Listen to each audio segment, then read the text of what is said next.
I'm going to show you how to unlock the 7 life-changing principles to rewire your mindset for success so that you can level up. Because everybody wants success, but few are ready to embrace the hard truths it takes to get there. If I told you that being misunderstood, asking better questions, and tackling bigger problems are the only keys to breaking through, would you do it? These aren't just tips. They're a framework to rewire your mindset for total success. If you're tired of playing small and ready to level up, stick around. This could change everything for you. First of all, you have to be willing to be misunderstood because success demands that you be different. Everybody already has one of those. And when you're different, people won't always understand you. I know a guy whose whole peer group didn't support his growth. All they saw was his failures, how he fell down, the things that he didn't get right, and everybody kept doubting him. The truth is, the people that are closest to you often have the hardest time believing in your transformation. It's not malicious, it's just hard to see greatness when they're so familiar with your imperfections. Jeff Bezos said, "To be successful, you must endure long periods of being misunderstood." Man, do I know that. Why? Because success requires seeing what other people can't. When you're in the trenches and you're hustling towards your vision, your results might not show immediately. That's when people doubt. They think you're odd. They call you weird. But here's the thing. Weird people often change the world. They're the ones bold enough to stick to the principle that they have laid out for their path in life and pave their own. And it's in that true innovation came. So stop worrying about their approval. You don't need anyone's validation to move forward because success comes more from embracing your authenticity than you're ever going to get from them. Be okay with being misunderstood. It's part of the process. Do the extraordinary because greatness isn't born from playing it safe. And if someone says you're too much, let them go. Let them go find less. Every icon you admire got there by being themselves, following their own lead, and being unapologetic in doing so. That's where the magic happens. Next thing you got to do is you simply have to ask better questions because the quality of your life is shaped by the quality of your questions. I see this all the time in businesses. When I coach other entrepreneurs and talk to my friends about the businesses they're running, I often ask them, if someone bought your business tomorrow, what's the first thing they would fix? Well, we all know the answer to that as an entrepreneur. The problem isn't knowing, it's acting. It's taking the action. But fear, doubt, they keep us stuck where we're at. Questions focus the mind. They cut through the noise and they reveal what's holding you back. A powerful one I use is, what am I pretending not to know? It's uncomfortable, but that's the point because growth begins where honesty starts. And maybe you know you've hired the wrong person,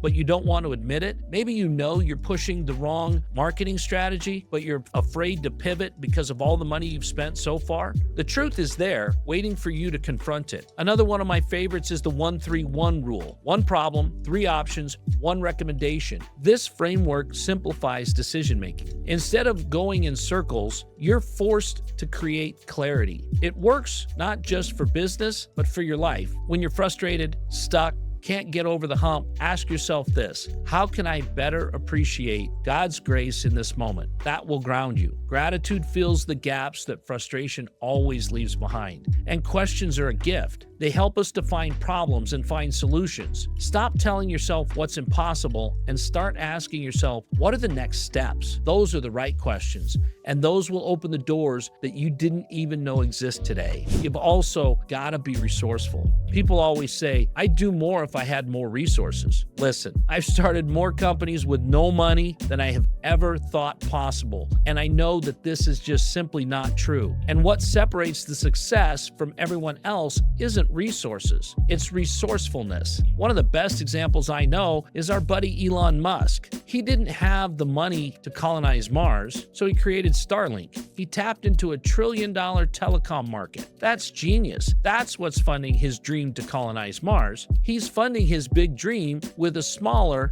but highly profitable Starlink project. When I built my first company, we faced crisis after crisis after crisis, right? And we almost shut down several times. But instead of giving up, I doubled down. I didn't have the answers, but I had the determination. And that resourcefulness was what allowed me to figure it out where others quit to go start something else that might have been easier. Now, I learned a lot in those periods of time because I learned what mattered. And I learned that I could come up with the answer. Might not be the right one the first time, but I could definitely do it. So look around. What is in your life that you could use? What is it that you can have that may be just laying there that others have often discarded, but in the right hands, repurposed, it will get you over the hump and it could be turned into that opportunity. Resourcefulness isn't about rejecting excuses. Don't tell yourself I can't afford it or it's not possible. Instead, ask, how can I make this happen? Reach out, negotiate with others, offer value to them in exchange for value to you. Maybe bring in partners. I once had a guy who couldn't afford my coaching, but he was a handyman. So he sent me a proposal and offered to do handyman work in exchange. I found a value in his resourcefulness and we started working together. So you don't need a perfect setup to start. You need to have creativity. You need to have grit and you need to have to believe that there's always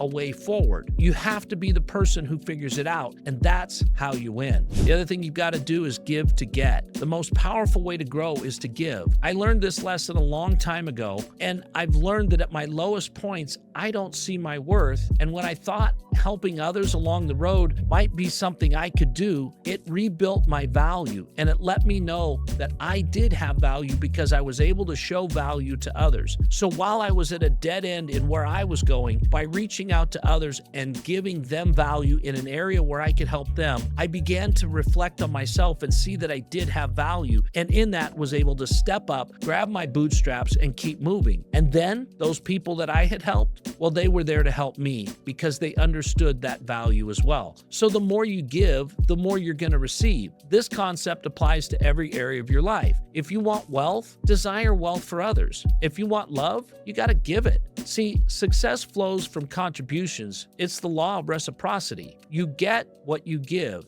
and the world will absolutely mirror your energy. So if you hoard opportunities and hold back on your expertise out of fear that maybe they're not going to like it, then you limit what flows back to you. Some people always think, I don't have enough to give. But giving isn't about money. It can be about time, energy, expertise, encouragement, kindness. When you help someone achieve their goals, you plant the seed of abundance for yourself. And the Bible teaches us this principle that give and it will be given to you. Mercy, generosity, even gratitude will be poured out to you and returned tenfold. But here's the key. You have to give with a clean and genuine heart. Don't make it transactional. Don't get out your little black book and write down that you gave Bobby something. When you give selflessly without expecting anything in return, you will unlock a deeper connection to purpose.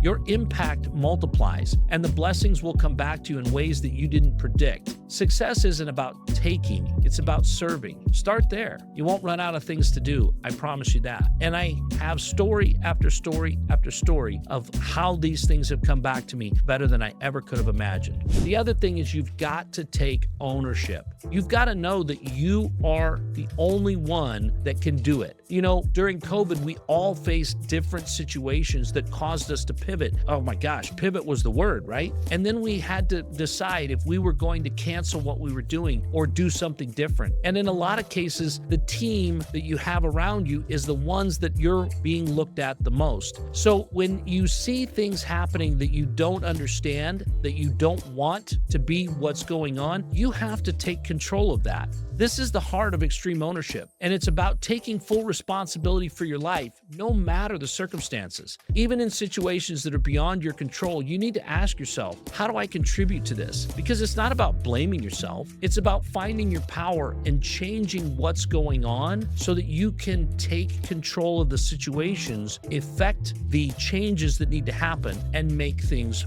work.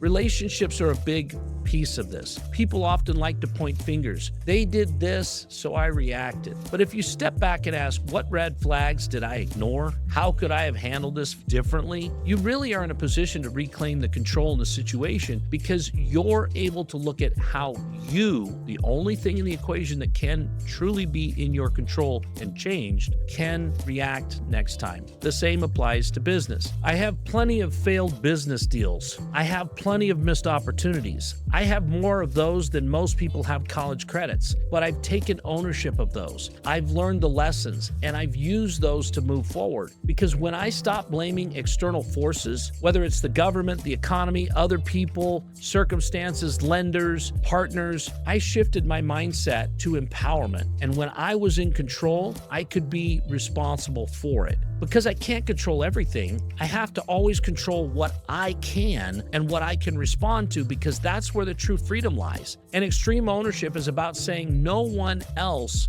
determines my success but me. And that's not easy. It's definitely not easy. But I will tell you it's worth it. Because when you own your choices, you allow yourself to own your future. You need to learn, then do, then teach. I believe every person is here to grow to their fullest potential and the person God created them to be. That's your 10.0 self. That's your best self. The version of you that's courageous, that's disciplined, that's driven, empathetic, and loving. But growth isn't just for you. It's your responsibility to share what you've learned. But you've got to learn, and then you've got to do, and then you've got to teach. And this is essential because if you do it when you don't know it, you're a blowhard. But if you learn something that transforms your life, then you implement it, and you prove that it works through your actions, then you have a platform with which to teach others, and you will be effective in that. Because you're sharing your journey, not just teaching. We all know academics that could no more perform the tasks they teach about than the man in the moon, but you need to share your journey so that you can help others while solidifying your own growth.